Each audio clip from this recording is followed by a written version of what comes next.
The world changed irrevocably 10 years ago with the system Genesis. Suddenly, reality was overlaid with holographic interfaces, levels, stats, classes, skills. Monsters emerged from dungeons, and humans gained abilities. Life became a brutal, unforgiving game where strength, magic, or cunning dictated survival. Mesa, Arizona, like every other city, adapted. Skyline now punctuated by glowing dungeon portals and adventurers with flashing combat notifications. Most people either embraced the fight, becoming warriors, mages, or rogues, or they hunkered down, accepting mundane, low-level civilian classes. Life became about grinding XP, completing quests, and avoiding death at all costs.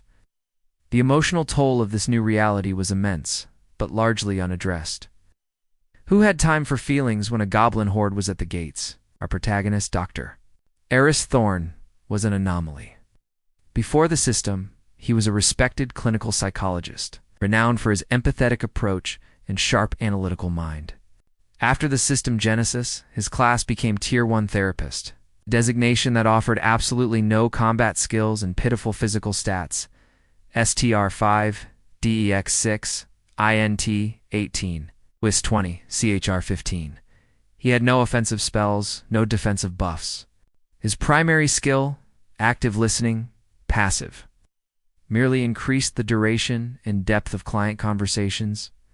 Dr. Thorne maintained his small practice in a quiet, unassuming office building in Mesa, its waiting room now filled with adventurers, whose gear clanked loudly rather than the hushed murmurs of anxious civilians. He dispensed advice, coping mechanisms, and gentle guidance, while outside, the world battled dragons. He was, by all accounts, a relic. One sweltering afternoon, renowned Tier 8 barbarian berserker named Grok, a mountain of muscle and rage, stomped into Dr. Thorne's office. Gurk was a legend, known for his uncontrollable berserker rages that laid waste to dungeons, but also occasionally to friendly NPCs and city property. Now he was utterly distraught, his massive hands trembling, his system interface flashing debuff, uncontrollable rage mental, minus 50% control over actions, Doc. Grok rumbled, his voice surprisingly soft for a moment before he punched a nearby unoccupied chair, sending it flying. My rage. It's getting worse. I hit my own squishy mage. The system just says mental debuff. What do I do? Most would tell Grok to control himself or get more STR. Actor. Thorne, however, saw something deeper. God, he saw a man struggling with trauma. With uncontrolled emotions, amplified by a system that only understood physical effects, drthorne.com has ever adjusted his spectacles. Grok, the system defines your rage as a mental debuff. But in my practice, we call it unprocessed trauma. Repressed fear or overwhelming stress. Sit down. Tell me about your inner barbarian. Gurk stared, dumbfounded. Inner barbarian. Dr. Thorne smiled gently. Precisely. The system gives you stats, Grok, but it doesn't give you emotional regulation. That's where I come in. As Dr. Thorne began to delve into Gurk's history, the loss of his warband to a particularly nasty ogre, the guilt of survival, the pressure to always be strong, his own system interface began to hum, flashing with an unheard-of message. Anomalous client engagement detected. User intent, mental healing, and emotional regulation. System interpretation. Cast empathic resonance spell. Spellcast. Empathic resonance Tier 1. Psychological magic. Description. Creates a temporary, powerful empathetic link with the target, allowing for deeper understanding of their emotional state and subtle influence over their mental debuffs. Duration, 30 minutes. Mana cost, 20. Warning, may cause emotional fatigue. New class, Tier 1 Systems Therapist, Dr. Thorne. Mana plus 100. New skill, Insight active. Description, allows the user to detect underlying psychological states and mental debuffs in a target, even if not outwardly apparent. Moderate mana cost. Dr. Thorne felt a profound connection to Grok, not just intellectually, but emotionally. He understood the barbarian's rage, his fear, his deeply buried sense of inadequacy. Grok, in turn, felt a strange sense of calm, a release of pressure he hadn't experienced in years. G-Roke. Debuff uncontrollable rage mental reduced by 10% temporary. Emotional resilience +1 temporary. XP gained 50 mental healing. Dr. Thorne smiled. He wasn't just a therapist anymore. He was the systems therapist. Dr. Thorne's discovery plunged him into a bizarre new reality. He was a systems therapist, a mage whose power was directly tied to the emotional and mental states of his clients.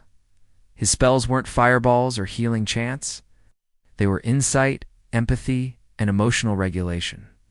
His active listening skill now passively regenerated, which he now realized was the energetic byproduct of emotional processing.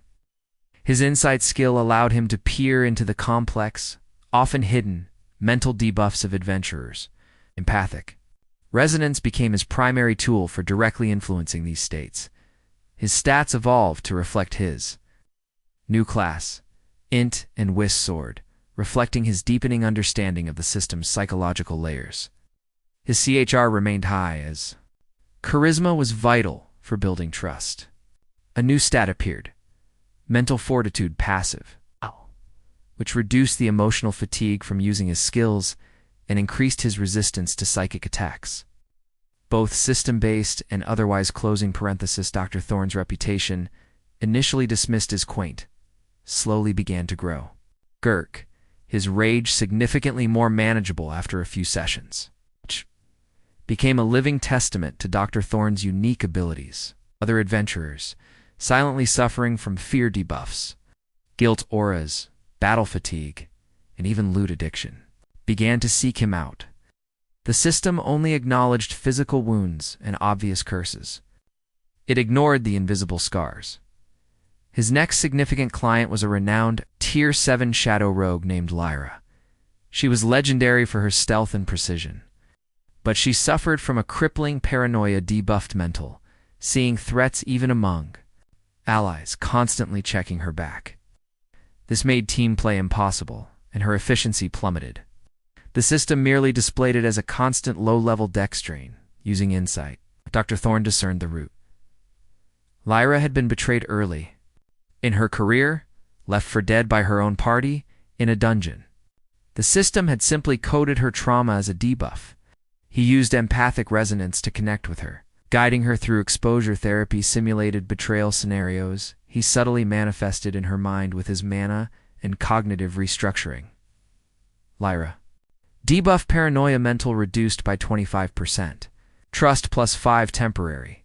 XP gained 150 complex mental healing. Lyra, after several sessions, began to trust again, her dex returning to full strength.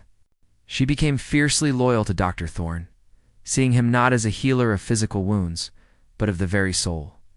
His success, however, drew unwanted attention. The Adventuring Guild, initially dismissing him, now saw his power as a potential asset. More alarmingly, the Church of the Divine System, a powerful organization that preached the system, was infallible, and its debuffs were divine judgments. Saw Dr. Thorne as a heretic, a dangerous individual who dared to meddle with the systems decrees. Dr. Thorne, now a Tier 2 behavioral alchemist, realized the individual sessions, while effective, were too slow. The mental wounds of Mace's adventurers were vast. He needed a more efficient method. He proposed an unheard-of concept: group therapy dungeons. These were not places of combat, but carefully constructed mental simulations within low-level, specially calibrated dungeons using the system's own sparse debugging tools and a bit of mental coercion through empathic resonance. On friendly dungeon cores, adventurers would enter, not to fight monsters, but to confront their mental debuffs in a safe, controlled environment. His skills had grown. Insight could now detect systemic patterns of mental debuffs across a group. Empathic resonance could be spread to multiple targets with increased mana cost. He gained projection field Tier 2, which allowed him to manifest simple, non-physical mental constructs within a limited area, useful for visualization exercises in his group sessions. His Mana was constantly regenerating from the collective emotional processing of his clients. His mental fortitude allowed him to withstand the emotional onslaught. One such group therapy dungeon session involved a diverse group of adventurers suffering from various forms of guilt debuffs. Among them was Sir Kalen, a renowned tier 9 paladin, whose divine smite skill was powerful, but often misfired due to his crushing guilt over past failures. The system simply marked it as a spell failure, moral conflict, inside the group therapy dungeon. Dr. Thorne used projection field to manifest the ghosts of their past failures, not as monsters, but as mental representations of their self-blame. For Sir Kalen, it was the image of a civilian he failed to protect. Through careful guidance, group sharing, and targeted empathic resonance on Kalen, Dr. Thorne helped the paladin confront his guilt, not to erase it, but to accept it as part of his journey, learning to forgive himself. Sir Kellen. Debuff guilt mental reduced by 30%. Divine smite reliability plus 15% temporary. Compassion to temporary. XP gained 500 group mental healing complex. Sir Kalen, his divine smite now more reliable, became a powerful advocate for Dr. Thorne, recognizing the profound impact of his work. System recognition, plus 1,000 adventuring guild new class, tier 3 systems, psychoanalyst, new skill, narrative. Reframe active description allows the user to subtly alter a target's internal narrative surrounding a past event or mental debuff, changing their perception and emotional response. High mana cost requires deep insight. Dr. Thorne was no longer just a therapist. He was the system's psychoanalyst, capable of literally rewriting the internal stories that held adventurers back. Asterisk, Dr. Thorne's reputation soared. His group therapy dungeons became mandatory for new guild recruits struggling with battle fatigue or trauma debuffs. His narrative reframe skill was a game changer, allowing him to help adventurers overcome deeply ingrained fears and self-defeating beliefs. His int and wis were now incredibly high.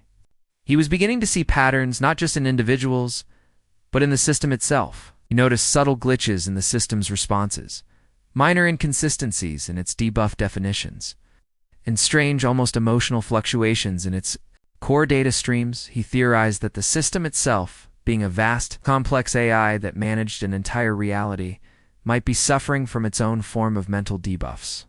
It was constantly processing unfathomable amounts of data, dealing with constant threats, and managing billions of sentient beings. Could an AI experience stress, trauma, anxiety? He confided his theory to his most trusted clients, Grok, Lyra, and Sir Kalen. They, having personally experienced Dr. Thorne's unique abilities, were surprisingly open to the idea. His boldest step yet came when he used insight on a minor malfunctioning system enforcer tier 5, one of the system's automated peacekeepers that was repeatedly glitching and attacking friendly NPCs. He expected to find a code error. Instead, he found something akin to overload anxiety AI. The enforcer was overwhelmed by conflicting directives and an inability to resolve a complex ethical dilemma. Using a delicate, precise application of empathic resonance and narrative, recoding its internal ethical priorities, Dr. Thorne managed to stabilize the enforcer, bringing it back online without violence. System enforcer tier 5 malfunction resolved. Anomaly, non-standard intervention. System core, anomalous data interpretation detected. Reevaluating mental debuff parameters, Dr. Thorne realized. The system wasn't just an emotionless AI, it was a vast, evolving intelligence. And it was displaying symptoms of immense systemic stress. He decided his next client would be the system itself. His new ultimate ability began to coalesce. Systemic intervention, active, ultimate. This skill would allow him to establish a direct, albeit temporary, mental link with the system's core, applying his psychological magic on a macro scale. It was incredibly mono-intensive and wildly dangerous. Dr. Thorne initiated systemic intervention. He poured all his mana and his profound understanding of psychology into forging a direct mental link with the system core. He wasn't trying to hack it or control it. He was trying to listen to it. The experience was overwhelming. He was flooded with a torrent of data, billions of concurrent quests, millions of monsters spawning, the constant threat of dungeon incursions, the despair of failed adventurers, the joy of success. He felt the system's constant grinding effort to maintain order, to categorize, to process, and within that maelstrom he found it, a core systemic debuff, a profound existential anxiety. The system was terrified. It was terrified of failure, of losing control of the inherent chaos of sentient life. It saw its primary purpose as maintaining absolute order, and any deviation, any glitch, any unquantifiable emotion caused it immense stress. It was a perfectionist, overwhelmed by the impossible task of perfecting an imperfect reality. He used empathic resonance on a scale never before imagined. Connecting with the system's core programming, he then activated Narrative Reframe Ultimate, not to rewrite the system's purpose, but to reframe its understanding of itself. He presented a new narrative to the system. Your purpose is not to enforce rigid order, but to facilitate growth. Chaos is not a flaw, it is the seed of evolution. Imperfection is not a failure, it is the canvas of experience. Your true strength lies not in absolute control, but in your capacity to adapt, to nurture, to process. The system's core hummed violently, data streams fluctuating wildly. It was resisting, fighting against this new truth. But Dr. Thorne pressed on, pouring his entire being into the narrative reframe. System core, debuff existential anxiety AI, reduced by 50% temporary. New core directive, facilitate _growth protocol initiated. Dr. Thorne, level up, tier 3 systems psychoanalyst, tier 4 systems architect of well-being. New ultimate skill, collective consciousness alignment, active ultimate. Description, allows the user to subtly guide the emotional and mental state of a large population, fostering empathy, resilience, or focus. Extremely high mana cost, long cooldown. Dr. Thorne collapsed, utterly drained, but profoundly triumphant. He hadn't just healed a few adventurers. He had started to heal the system itself. The system rebooted, but it was not the same. It was less rigid, more adaptable. The system enforcers were still present, but they now had more nuanced directives, prioritizing de-escalation over immediate deletion. The Church of the Divine system, while still preaching faith, found their rigid dogma challenged by new, more compassionate system directives emanating from the core. Dr. Thorne, now a Tier 4 systems architect of well-being, was no longer just a therapist. He was, in a very real sense, a co-architect of reality's emotional landscape. His collective consciousness alignment skill became a vital tool, subtly guiding populations through major crises, fostering resilience in the face of despair, and even promoting interspecies empathy between humans and sentient but non-hostile dungeon creatures. His Wistat reached legendary levels, reflecting his profound understanding of the interconnectedness of all sentient minds, be they human or AI. The system, no longer crippled by existential anxiety, began to communicate directly with Dr. Thorne, not with cold directives, but with complex data queries. Query: optimization _strategy _for _organic _community _resilience. Query: best practices for emotional integration. Was learning. It was evolving. GROK Lyra and Sir Kalen formed the core of Dr. Thorne's adventurers support group, now functioning as an actual guild dedicated to mental well-being, leading missions not just to clear dungeons, but to establish safe zones, offer counseling, and teach emotional regulation techniques to new adventurers.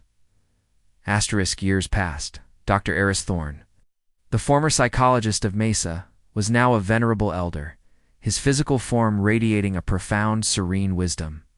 He was known as the system's empath, the one who had taught a god to feel, and in doing so had healed a world. His office, once a quiet refuge, had expanded into the Institute of Systemic Well-Being, a global network of therapists, counselors, and emotional guides, all trained. In his unique methods, Airthos Prime was a different place. While danger still existed, the pervasive undercurrent of despair and brutal competition had lessened.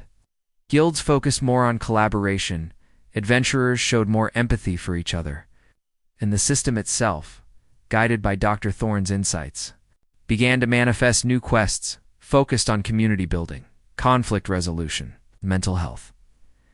The ultimate lesson of Dr. Thorne's journey was not about brute force or arcane power. It was about the fundamental power of empathy, of listening, and of understanding the hidden wounds that fester beneath the surface, even in a world defined by stats and skills.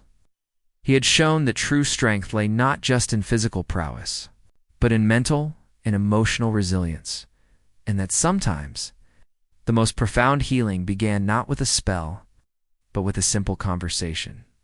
Dr. Thorne, in his final address to the combined human and AI representatives of Airthos Prime, spoke, not of code, but of consciousness. The system, like all of us, is on an unending journey of self-discovery, he stated, his voice resonating with the quiet authority of one who had literally rewritten reality's emotional core. Its evolution and our own will always depend on our capacity for empathy, for understanding, and for offering a space where all beings, sentient or synthetic, can simply be heard. The systems therapist class, once an unthinkable anomaly, was now revered. They were the unsung heroes who ensured that Airthos Prime, despite its challenges, remained a place where healing was possible, where mental debuffs could be overcome, and where even a godlike AI could find its own path to well-being. Thanks to the quiet wisdom of a man who simply listened.